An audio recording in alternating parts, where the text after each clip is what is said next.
Assalamualaikum warahmatullahi wabarakatuh. Halo teman-teman semua, kembali lagi di kelas PBM kali ini dengan aku, Kak Ale, salah satu volunteer pengajar di Shine Week. Sebelumnya, gimana nih kabar teman-teman semua? Semoga teman-teman selalu diberikan kesehatan dan semangat untuk mempersiapkan UTBK tahun 2021. Oke, pada kesempatan kali ini kita akan bersama-sama membahas 20 soal PBM yang sudah teman-teman kerjakan tadi. Oke, langsung aja ya kita ke nomor 1. Kita baca dulu soalnya. Di bawah ini, kata yang penulisannya baku adalah berpikir, ajak, hierarki, bis, atau bernafas. Coba kita cek dari opsi pertama. Di situ ada kata berpikir. Nah, kata berpikir itu memiliki kata dasar fikir yang mana bukan merupakan kata baku. Kata baku dari fikir adalah pikir. Jadi jelas ya teman-teman kalau opsi pertama itu salah dan penulisan kata baku yang benar adalah berpikir. Lanjut ke opsi kedua, di situ ada kata ajak. Nah, kata ajak ini udah baku ya teman-teman. Arti dari kata ini adalah teratur, tetap, atau konstan. Biasanya kita sering menemui kata ajak itu pakai akhiran G ya. Jadi AJEG gitu. Padahal kata itu bukan merupakan kata baku dan penulisan yang benar adalah ajak dengan akhiran K. Jadi jelas ya teman-teman kalau jawaban yang benar itu adalah opsi kedua. Tapi coba kita cek opsi ketiga, keempat, dan kelima. Opsi ketiga, di situ ada kata hierarki. Nah itu nggak baku ya teman-teman. Dan penulisan kata baku yang benar adalah hierarki. Jadi setelah huruf I itu ada E-nya, ada huruf E-nya. Nah lanjut opsi keempat, di situ ada kata bis. Nah itu juga nggak baku ya teman-teman. Penulisan kata yang baku yang benar untuk opsi keempat adalah bus. Jadi pakai huruf U, B-U-S. Terakhir opsi kelima, itu ada kata bernafas. Kata ini memiliki kata dasar nafas yang mana bukan merupakan kata baku. Kata baku dari nafas adalah napas. Jadi setelah huruf A itu bukan huruf F tapi huruf P. Jadi teman-teman, penulisan kata baku yang benar untuk opsi kelima adalah bernapas. Jadi kayak gitu ya teman-teman pembahasan untuk soal nomor 1. Sekarang kita lanjut ke soal nomor 2. Kita baca dulu soalnya. Kalimat di bawah ini tidak baku. Agar kalimat tersebut menjadi baku, diperlukan revisi kecuali. Nah ini berarti kita harus mencari jawaban dengan revisi yang salah. Oke, kita baca dulu kalimatnya. Dalam pertemuan untuk memperingati perayaan Hari Kartini memerlukan keteladanan dari kaum perempuan. Kita cek dari opsi pertama. Menambah kata kita sebelum kata memerlukan. Nah ini benar ya teman-teman. Penambahan kata kita sebelum kata memerlukan dapat membuat kalimat tersebut memiliki unsur-unsur kalimat yang lengkap. Dengan kita sebagai subjek, memerlukan sebagai predikat, keteladanan dari kaum perempuan sebagai objek, dan dalam pertemuan untuk memperingati perayaan Hari Kartini sebagai keterangan. Lanjut opsi kedua. Oh, ini sekalian sama opsi kelima ya. Jadi ketika kata dalam dihilangkan dan tanda baca koma dihilangkan, maka kalimat tersebut akan memiliki unsur-unsur kalimat yang lengkap. Dengan pertemuan untuk memperingati perayaan Hari Kartini sebagai subjek, memerlukan sebagai predikat, dan keteladanan dari kaum perempuan sebagai objek. Nah, jadi opsi kedua dan opsi kelima itu udah benar ya teman-teman. Lanjut ke opsi ketiga. Kata dari dihilangkan. Nah, ini juga benar ya teman-teman. Karena ketika kata dari dihilangkan, maka kalimat tersebut akan menjadi lebih efektif. Kita lanjut opsi keempat. Frasa Hari Kartini diubah menjadi Hari Kartini dengan huruf kecil. Nah, ini revisi yang salah ya teman-teman. Karena penulisan untuk Hari Besar Nasional harus menggunakan huruf kapital. Contohnya, Hari Pahlawan. Nah, itu hanya harus besar, P-nya juga harus besar. Hari Kemerdekaan, nah itu hanya juga harus besar dan K-nya juga harus besar. Jadi jelas bahwa jawaban untuk soal nomor 2 adalah opsi keempat. Oke, kita lanjut ke soal nomor 3. Kita baca dulu soalnya. Kalimat tidak efektif terdapat pada kalimat. Nah, untuk soal seperti ini, mau tidak mau teman-teman harus membaca keseluruhan isi paragraf dari kalimat pertama sampai terakhir. Untuk soal nomor 3, jawaban yang tepat adalah opsi pertama atau kalimat pertama. Kita baca ya kalimatnya. Virus COVID-19 telah membuat seluruh warga-warga di Republik Indonesia merasa khawatir karena hari ini pemerintah mengumumkan ada 2 orang warga Bali yang positif terkena virus COVID-19.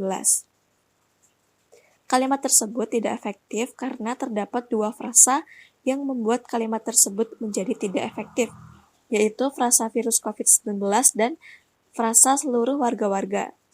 Jadi frasa virus COVID-19 itu diulang 2 kali dalam satu kalimat. Seharusnya frasa virus COVID-19 di akhir kalimat diganti dengan frasa virus ini saja agar lebih efektif. Dan untuk frasa seluruh warga-warga, itu cukup ditulis dengan frasa seluruh warga saja agar menjadi lebih efektif juga. Jadi jelas ya teman-teman bahwa kalimat tidak efektif pada paragraf tersebut terdapat pada kalimat pertama atau opsi pertama. Oke, kita lanjut ke soal nomor 4. Kita baca dulu ya soalnya. Perbaikan dari kalimat bercetak tebal pada paragraf di bawah ini selain bagian bernomor agar sesuai dengan kaidah PUEBI dan kaidah penulisan kalimat efektif adalah. Nah, untuk mengerjakan soal ini, teman-teman cukup fokus pada kalimat bercetak tebal dan opsi jawaban. Coba kita cek dari opsi pertama. Penulisan nama kota New York seharusnya dicetak miring. Dan ini salah ya teman-teman, karena pada PUEBI telah dijelaskan bahwa nama negara, nama kota, dan nama orang itu harus ditulis apa adanya dengan huruf kapital, walaupun nama-nama tersebut mengandung unsur bahasa asing. Jadi nama kota New York sudah benar dan tidak perlu diperbaiki. Lanjut opsi kedua, penulisan markas besar seharusnya didahului huruf kapital. Nah ini benar ya teman-teman, karena dalam kalimat tersebut frasa markas besar diikuti kata PBB yang mana merupakan nama instansi, jadi harus ditulis dengan huruf kapital. Jadi jelas ya teman-teman, jawaban dari soal nomor 4 adalah opsi kedua. Tapi coba kita cek opsi ketiga, keempat, dan kelima. Opsi ketiga, konjungsi selanjutnya ditulis miring. Dan ini juga salah ya teman-teman. Konjungsi selanjutnya tidak perlu ditulis miring dan tidak perlu diperbaiki. Opsi keempat, penulisan kata era seharusnya diganti masa. Untuk opsi ini, itu sebenarnya nggak berpengaruh ya teman-teman dengan perbaikan penulisan kalimat efektif pada kalimat tersebut. Jadi ini juga salah. Terakhir, opsi kelima, kesalahan pada penulisan nama kota dan negara. Dan ini juga salah ya teman-teman, karena di situ tidak ada kesalahan penulisan nama kota dan negara. Jadi tidak ada yang perlu diperbaiki. Oke, jadi jelas bahwa jawaban dari soal nomor 4 adalah opsi kedua. Sekarang kita lanjut ke soal nomor 5. Kita baca dulu ya soalnya. Hal yang harus diperbaiki agar kalimat di bawah ini sesuai dengan kaidah PUEBI kecuali, berarti perbaikan yang salah ya teman-teman. Oke, kita cek opsi pertama. Kata bendungan seharusnya didahului huruf kapital. Nah ini benar ya teman-teman, karena kata bendungan berada di awal kalimat, jadi harus didahului dengan huruf kapital. Opsi kedua, kata desa Jatirejo seharusnya didahului huruf kapital.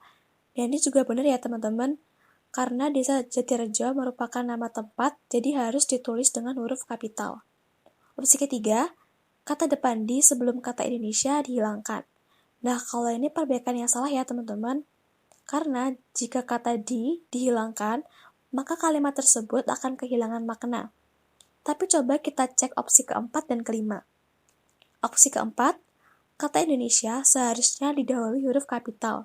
Dan ini benar ya, karena nama negara memang harus ditulis dengan huruf kapital. Opsi kelima, kalimat seharusnya diakhiri dengan tanda baca titik.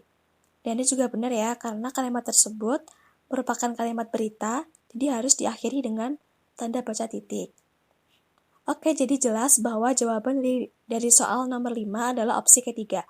Sekarang kita lanjut ke soal nomor 6. Kita baca dulu ya soalnya. Hal yang harus diperbaiki dari kalimat di bawah ini agar sesuai dengan kaidah PUEBI dan kaidah penulisan kalimat efektif adalah, oke kita cek dari opsi pertama. menghilangkan tanda baca koma sebelum konjungsi sedangkan.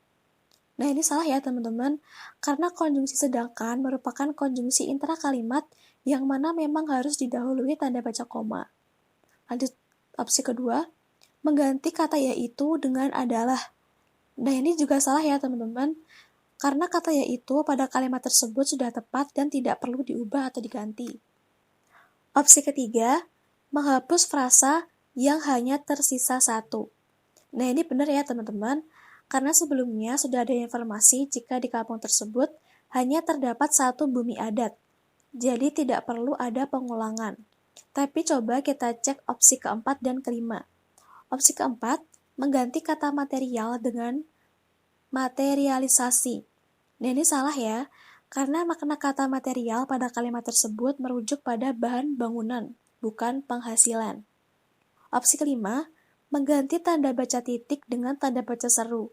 Nah, ini jelas salah ya teman-teman. Tanda baca titik pada kalimat tersebut sudah benar dan tidak perlu diperbaiki atau diganti. Oke, jadi jelas bahwa jawaban dari soal nomor 6 adalah opsi ketiga. Sekarang kita lanjut ke soal nomor 7. Kita baca dulu ya soalnya. Kata atau frasa yang perlu dihilangkan atau diperbaiki pada kalimat di bawah ini agar sesuai dengan kaidah PUEBI adalah. Oke, kita cek opsi pertama. Mengganti kata dalam menjadi pada. Dan ini salah ya teman-teman. Kata dalam pada kalimat tersebut sudah tepat dan tidak perlu diperbaiki. Opsi kedua, menghilangkan tanda baca koma setelah kata bangsa. Dan ini juga salah ya teman-teman. Karena tanda baca koma di kalimat tersebut digunakan untuk memberikan keterangan tambahan. Opsi ketiga, menghilangkan frasa yang mana dengan di mana. Nah, ini juga salah ya. Karena kalimat diperlihatkan melalui jati diri bahasa tidak merujuk pada suatu tempat. Opsi keempat, menghilangkan kata mana dari frasa yang mana. Nah, ini benar ya. Kata mana itu sebenarnya tidak diperlukan dalam kalimat tersebut. Kata itu dapat dihilangkan agar kalimat menjadi lebih efektif. Tapi coba kita cek opsi kelima. Opsi kelima, menambahkan tanda baca koma setelah kata sehari-hari. Kalau ini jelas salah ya. Oke, jadi jelas bahwa jawaban dari soal nomor 7 adalah opsi keempat. Sekarang kita lanjut ke soal nomor 8. Kita baca dulu ya soalnya. Kesalahan yang terdapat pada kalimat bercetak tebal adalah. Oke, kita cek dari opsi pertama. Penulisan kata inkontinensia, depresi, malnutrisi yang dicetak miring. Nah, ini benar ya teman-teman, karena kata-kata tersebut bukan bahasa asing dan termasuk bahasa baku. Jadi cukup ditulis apa adanya dan tidak perlu dimiringkan. Tapi coba kita cek opsi kedua, ketiga, keempat, dan kelima. Opsi kedua, kurangnya tanda baca titik 2 setelah kata yaitu. Ini salah ya teman-teman. Lanjut opsi ketiga, tanda baca titik dan koma yang salah pada sumber kutipan. Penulisan sumber kutipan pada kalimat tersebut udah benar ya teman-teman, tidak perlu diubah. Jadi opsi ini salah. Opsi keempat, tidak ada tanda baca titik setelah tanda kurung tutup kata insomnia. Ini juga salah ya, karena tanda titik sudah benar diletakkan sesudah sumber kutipan. Opsi kelima, penulisan kata lansia yang seharusnya tidak disingkat. Ini juga jelas salah. Oke teman-teman, jadi jelas ya bahwa jawaban dari soal nomor 8 adalah opsi pertama. Sekarang kita lanjut ke soal nomor 9. Kita baca dulu ya soalnya. Kata yang tepat untuk melengkapi bagian rumpang nomor 2 adalah. Nah, untuk mengerjakan soal ini, kita harus membaca kalimat yang mengandung bagian yang rumpang. Oke, kita baca ya kalimatnya. UNFCCC merupakan kerangka perjanjian internasional yang masih bersifat umum, yang berisikan arahan-arahan secara garis besar dan belum bersifat operasional. Berdasarkan pasal 17 UNFCCC, diperlukan protokol untuk lebih mengoperasionalkan UNFCCC agar tujuan titik-titik dapat tercapai. Nah, jadi kalimat tersebut merujuk pada UNFCCC yang erat kaitannya dengan perjanjian internasional.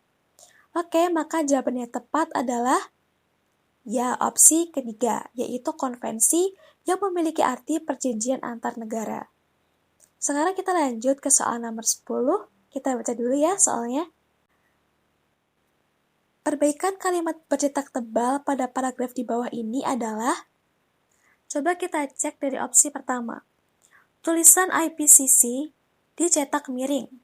Ini salah ya teman-teman, karena itu merupakan nama instansi. Jadi harus ditulis apa adanya, walaupun mengandung unsur bahasa asing.